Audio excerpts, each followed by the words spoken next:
Welcome to the Fitness Plus Technology Podcast for club owners, operators, and fitness professionals. Each week, host Bryan O'Rourke brings you an expert interview with a global influencer at the crossroads of fitness and technology. You gain the insights, tools, and inspiration you need to stay connected to the pulse for what matters most for your business in the age of exponential technologies.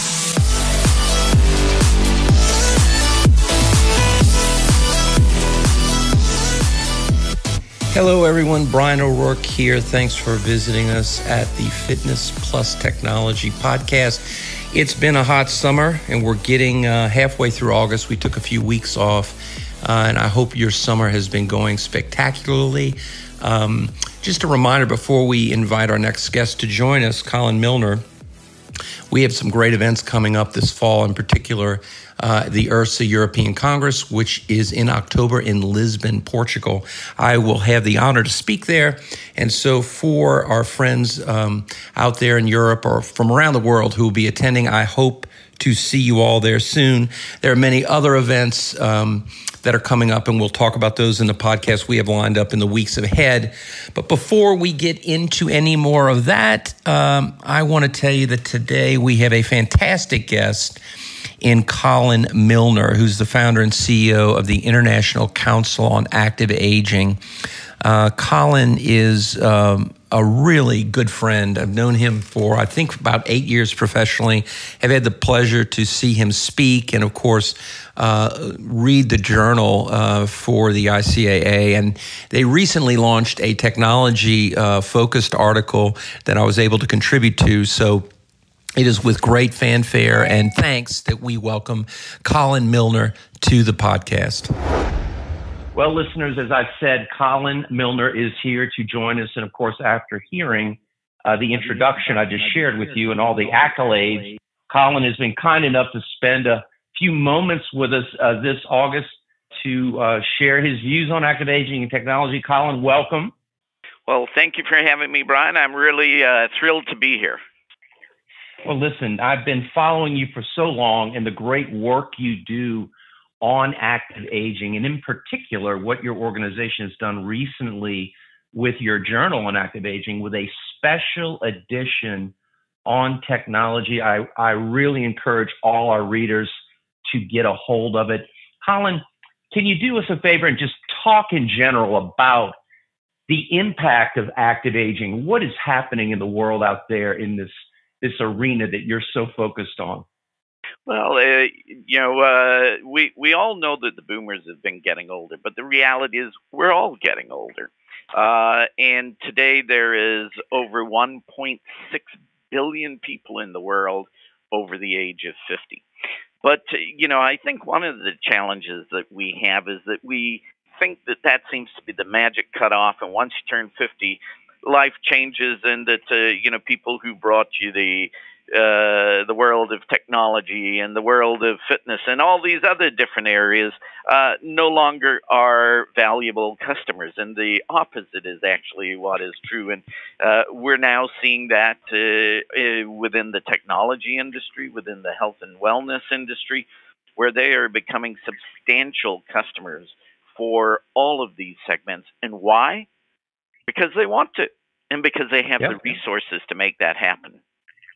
That's exactly right. It is so right. And oftentimes when it comes to that, hasn't it been a challenge for some brands and organizations to think about aging and active agers as being this special market that has certain needs, but is really a hugely lucrative market, as you say? Well, it is, and I think you just hit the magic word there, special. And that is, when I first started in the health and wellness industry and fitness industry, my goodness, 37 years ago, many of your listeners may not have even been born then. The term that was used for the older population was special population. And it was because they had chronic health issues and because it was a challenge to deal with those.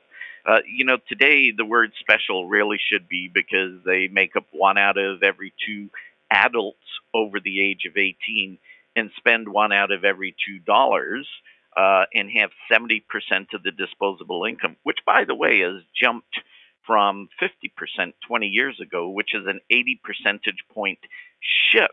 And so I think that we need to now start looking at this population as not just a special population, but a population, one that actually brings with it great experience and also a great opportunity and also great wealth.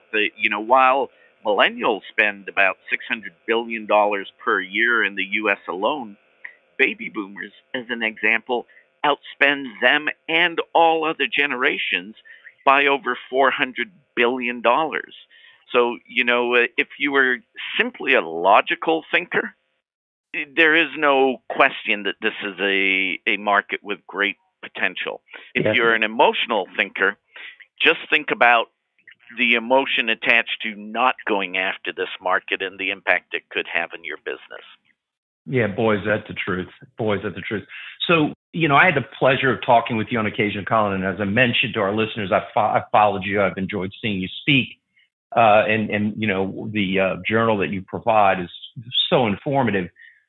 Some time ago, you mentioned, hey, we're really looking at technology and active aging, and this kind of led, I'm sure, to a number of initiatives that you're pursuing. One of these, the recent journal that you just released on technology alone. Tell us the impetus behind that in your view. Like, why do you see tech as becoming even more and more relevant to this marketplace, and what are you finding out? Well, I think one of the key reasons why it's becoming more important is, from the health perspective. People are looking at how can I remain healthier longer. We all get to a certain age where we realize that we are no longer immortal. We all have a finite time on this earth, and that many of us are looking for ways to improve our health and well-being so that we can maximize that time. I'll give you an example. When I was born in Kingston, Jamaica, my life expectancy at that time was 63 years of age. Now, of course, with modern medicine and everything else, hopefully I will live well past that. But that's only in 5 years. That was the average. So, when you start hearing those kinds of things, and you start feeling the aches and pains that you wake up with in the morning, you start to look for solutions. And I think that one of the solutions that we see happening today is technology, where we are getting what I'm calling a hyper-personalization segment that is occurring all around things like wearables and artificial intelligence and voice activated systems, all in an effort to help us to monitor, manage, and maximize our health outcomes and minimize our time in healthcare. The wearables market itself is simply a $150 billion, projected to be a $150 billion business by 2020 or 2027. And I think that, we're going to see that the boomers are going to be a key part of what's driving that. Yes, I agree. And you touched on, this notion, and I think in the article that you gave me, the interview that we did, that you were so gracious to invite me to participate in, we touched a little bit on the evolution of healthcare because of the sick care system and this new paradigm of preventative medicines with these technologies. What are you seeing there as massive trends, Colin? What do you think is going to happen in that sphere? Well, I think one of the key trends is that we are becoming more and more responsible for our own health. And that may be driven by the fact that, fewer people are actually getting medical coverage because there's more part-time jobs, there's more contract jobs. It may be because, you have fewer retiree benefits from a healthcare perspective, or it may be just simply the rising cost of healthcare and a shift towards prevention and management. But the end result is that we, the consumer, I believe in the very near future, will be the owner and the operator of our own bodies. We have been, But we have relinquished that role in many instances to today's physicians and medical market. But they will be able to monitor what's happening and make recommendations through technology without you even having to come in to see them, just simply by monitoring patterns. And if the pattern changes, why is that change? And can you make adaptations to shift that back to where it was? And if not, maybe that's when you need to go and see someone in the medical community. So I think it's going to have a significant impact on healthcare and a significant impact on our own autonomy around our health and well-being. I agree. And you had a great post yesterday on LinkedIn called Beyond the Bling Effect, where you touch on a number of these kind of issues, including, smart pills and all kind of things. I recommend to our listeners that they check out your articles as well as your website. But with respect to the time that you've been spending on this subject more and more, and with your in-depth knowledge of active aging, Colin, is there anything in this journal or in your recent deep dive into tech and active aging that's surprising you? Are there a couple things that you kind of surprised you that you found out, or is there anything that really, shifted your view of what this arena looks like, in your opinion? I think the thing that surprises me the most is the lack of conversation with the older population to create the technology. Business 101, create what the customer wants, not what you feel is a great design. And we see a lot of technologies being developed that are really cool, but they haven't taken into consideration some of the challenges that people that are older may have. They haven't taken into consideration, the organizations that they are targeting, that, how they are typically are paying for things. So I think the number one thing that I see is that, a lack of understanding. There is certainly not a lack of products, but a lack of understanding. And those that will come to the forefront, I believe, will be the ones that actually take the time, consult with the older population, and create something that is meaningful and dynamic as well. I'll give you an example. If you were looking at targeting the older population, simple things, basic things that you should always take into considerations are things like contrast. The size and the type of your fonts. Making things easy to navigate. Simplicity is king, but that's not always the case. And everybody is out there with an app thinking that they're going to make billions of dollars, but maybe the place to start is with a focus group. The other thing that actually I see a lot of is that it's all about tracking. But, it's great to track information, but then what do you do with it? How do you use it? How do you customize it? How do you work it around my various health issues, around my medications, around my aspirations? And those are constantly changing. So, I think there maybe needs to be a little bit more work in that area. But with all of that said, the exciting part is that there is a focus. Because if you look at marketing, 95% of all marketing dollars are spent in people under the age of 50. So just simply having the products now being focused and developed is an exciting first step. Next is that they will become more proficient in the products that are delivered, and the acceptance or the willingness for the acceptance is there if it can make a difference in my life, not just because it's the latest bling thing. Absolutely. And I think we talk about that in the interview a little bit, especially with these new era of various interfaces, that are coming out, voice, other things. Also robotics, which, as you know, in certain markets, especially Japan, that is becoming increasingly relevant as well for a bunch of different reasons. And while these are emergent technologies, you can really see how those kind of tools are going to be very powerful in the active aging marketplace, don't you?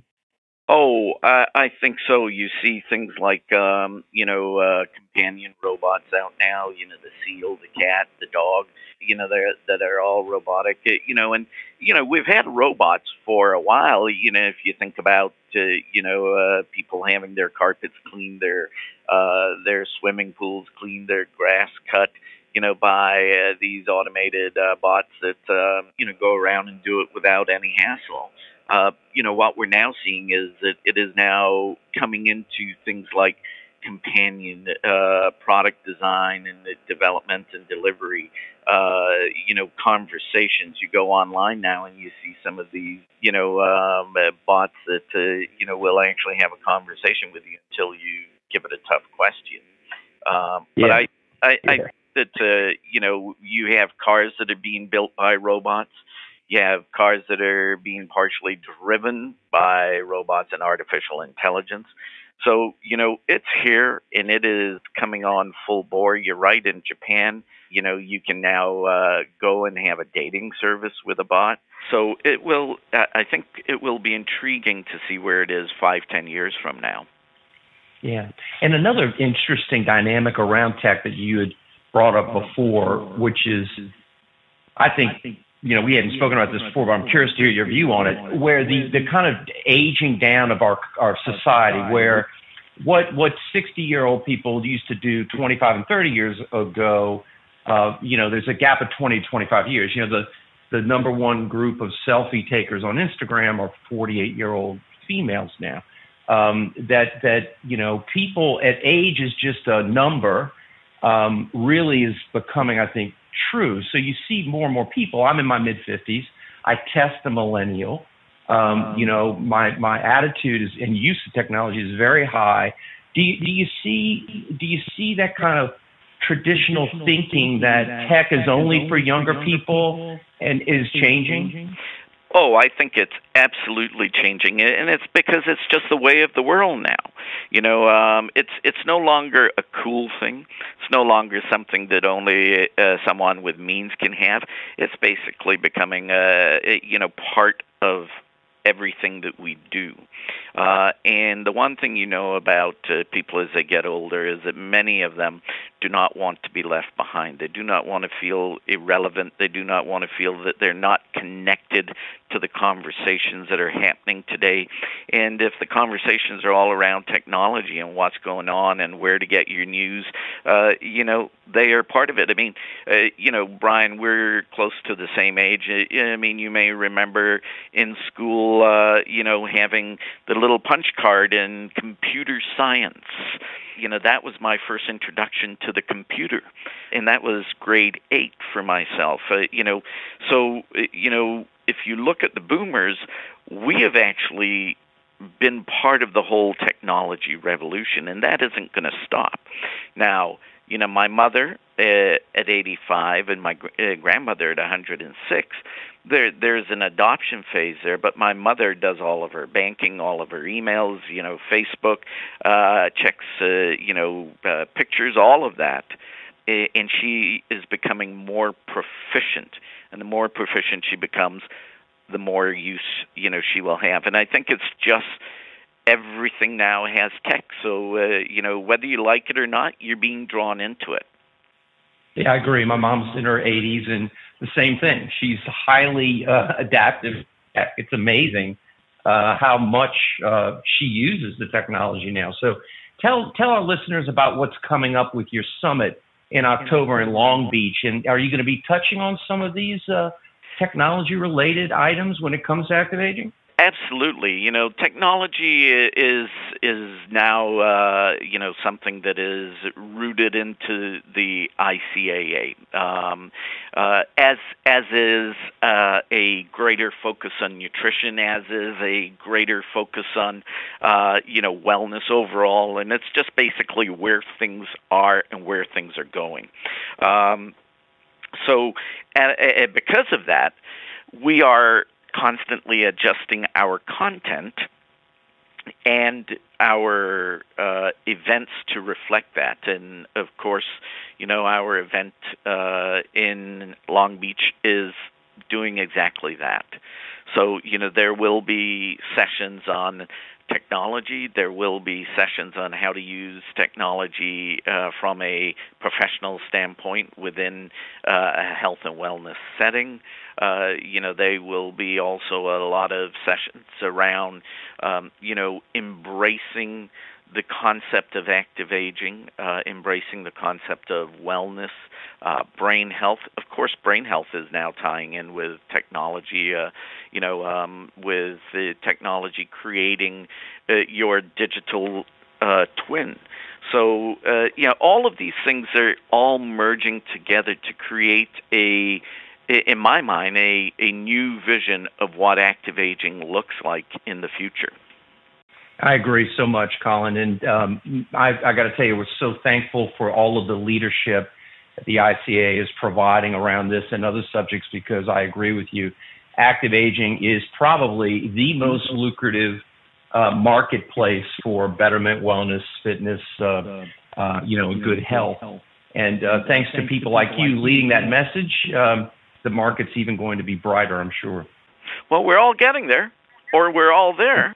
The greatest, thing that can happen to anyone is to actually get older, because the other option just isn't very appealing.